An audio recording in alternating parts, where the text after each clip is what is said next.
So I want to talk about something, right? I feel like people on the internet project their personal trauma onto entire groups, right? And I'm gonna tell you what I mean, right? It's just not an opinion. I study psychology, by the way. This is literally psychology, right? It's called projection. People generalize based on repeated outcomes, right? So your core truth does not equal a universal truth, right? And again, I want to say projection is a big, big problem, not only in society, right?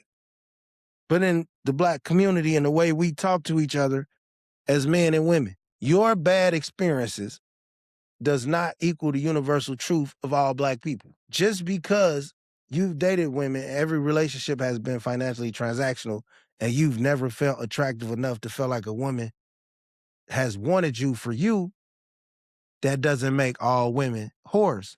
It's a lot more, it's really even less complicated than it sounds. People just have a hard time accepting the flaws about them. So that guy who's the majority of his relationships are transactional, or he's lonely, or he's in his 30s and 40s and he's invested in another girl and it turned out wrong again and he's bitter on the internet. Him calling women that he has no opportunity to be with out of their name is projection.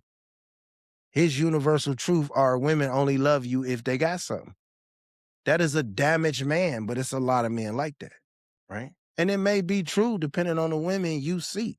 Are there women that's going to take advantage of you financially? Obviously. But are there women who are going to love you for exactly who you are and motivate you to financially be the best you? Exactly, right? So men, a lot of the things you say on the internet, women ain't shit or she a hoe, the way y'all police bodies, it may be true, right? But it's only bothering you because that's your element, right? If it's not your element, it's not bothering you. And the same thing with you women, right? Again, your bad experiences don't equal universal truth. So you a woman. You started young. You start being with older men young. You was fast. Men maybe took advantage of you, right? They did. But you have responsibility for some of those choices. Now, I'm not saying choices where anything was done illegal. So I'm not advocating for the R. Kelly niggas. I'm definitely not on you niggas' team. But I'm just saying you fast. You 13, nigga 14, 15. You having sex like rabbits. You 14, he's 16. You 16, he feel like just legal fastness. Y'all know what I mean, right? So fast teenagers always become fast adults, right? I always tell people, if you want your child to have a chance, try to keep them away from it as long as you can. They might still turn out to be a freak, but if you a freak as a kid, you never gonna stop being a freaky motherfucker. So you made bad choices. And within those bad choices, you didn't get the princess life that women desire.